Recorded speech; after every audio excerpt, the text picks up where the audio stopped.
World News in 5. Right now. News and developments making headlines around the world in 5 minutes. World News in 5. Here on Radyo Pilipinas World Service.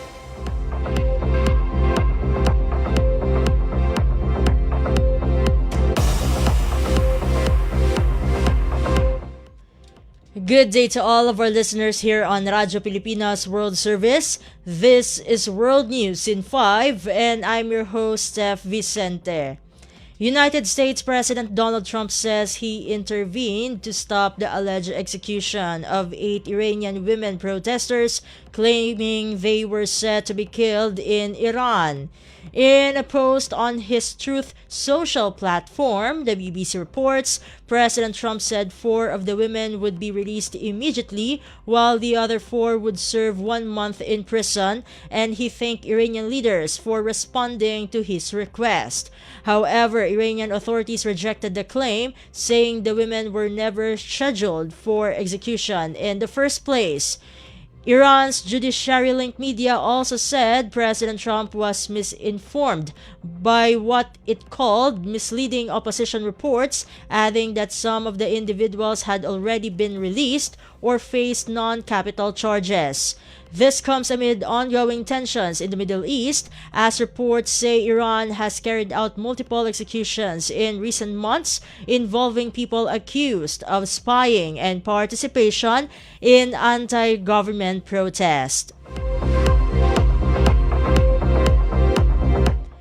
In other news overseas, the United States Central Command, or CENTCOM, says its forces have intercepted 29 vessels since enforcing a blockade in the Strait of Hormuz.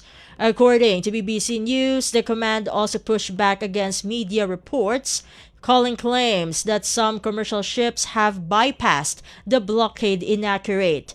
CENTCOM stated that 2 Iranian-flagged tankers, Hero 2 and Hedi, were not part of any successful evasion and were currently anchored in Chabahar, Iran, after being intercepted.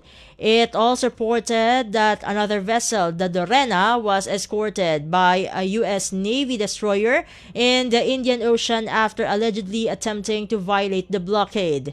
According to CENTCOM, the destroyer intervention highlights the U.S. Navy's operational involvement at sea.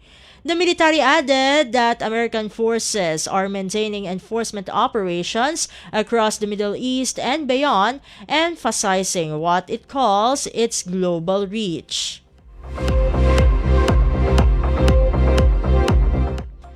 And finally, Israeli forces say they struck a vehicle in southern Lebanon after it reportedly approached their troops in a way that posed an immediate threat to their safety. This comes after Lebanese state media reported that 2 people were killed in an Israeli strike on a car in the village of Al-Tir. According to BBC News, the Israel Defense Forces, or IDF, say they identified 2 vehicles leaving a military site allegedly used by Hezbollah. The IDF states the vehicles crossed what it called Israel's forward defense line and violated the ceasefire, prompting the strike on one vehicle and building it came from. The military also mentions it has received reports that 2 journalists were injured in the incident. It adds that it does not target journalists and that the circumstances of the strike are still under review. And that concludes today's edition of World News in 5. For Radyo Pilipinas World Service, this has been Steph Vicente. Good day and stay safe, everyone. World News in 5. Right now. News and developments making headlines around the world in 5 minutes. World News in 5. Here on Radyo Pilipinas World Service.